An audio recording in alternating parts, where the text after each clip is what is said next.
বুঝলাম। হ্যাঁ, তারপর বলুন। আমাদের এই 13 জনের প্রত্যেকেরই ছেলে আর দুপুর থেকে উঠো। আমরা বহু অনুসন্ধান করেও তাদের ছিঁড়ে পাই, অথচ এরা কেউ অবাধ্যও নয় আর তেমন ঝুলন্ত এখানকার লোকের মুখে মুখে ফেলে। তাই বলছিলাম, মানে আমাদের ব্যাপারটা যদি একটুখানি দেখেন। এই আমাদের অনুরোধ। করবো করবো, নিশ্চয়ই করবো। এখানে যখন আছি নিশ্চয়ই করবে। করবেন? ঠিক আছে, দেখো মিছামিছি করে কেন চিন্তা, বলি ভাবনার কিছু নাই। মিছামিছি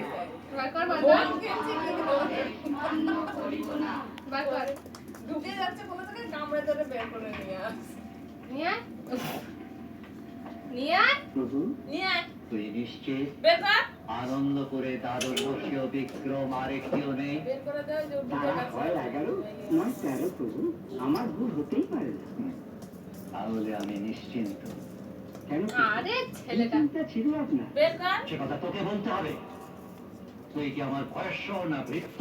বার কর এই তো, আমার মাফ করবেন। শোন, ঢুকে গেলে এদের জন্য যে কক্ষ প্রস্তুত আছে সেখানে নিয়ে যায় এবার। এরা এখন থেকে আমার ভৃত্যের কাজ করবে। এদের পরিধেয় বস্ত্র প্রস্তুত আছে। জানি প্রভু। যা। ঘরের দিকে না, ঘরের দিকে পাঠাবো।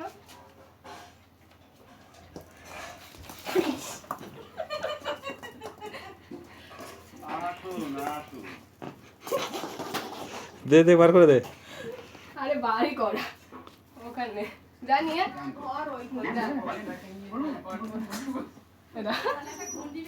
কি আর বলবো, আমি জুতো বিপদ উপস্থিত। কি বিপদ? এরা সব আমার প্রজা। কেউ পুরোহিত, কেউ কবিরাজ, কেউ শিক্ষক, কেউ বন্ধুবাই, কেউ বা কৃষক, আরো নানা রকম আছে।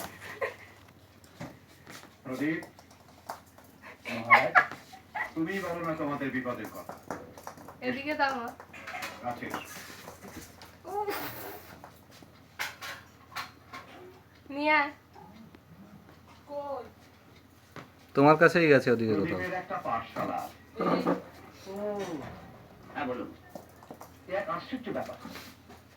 কি বলবো আপনাদের, এ অবিশ্বাস্য। আপনি না কি ব্যাপার। বলুন বলুন।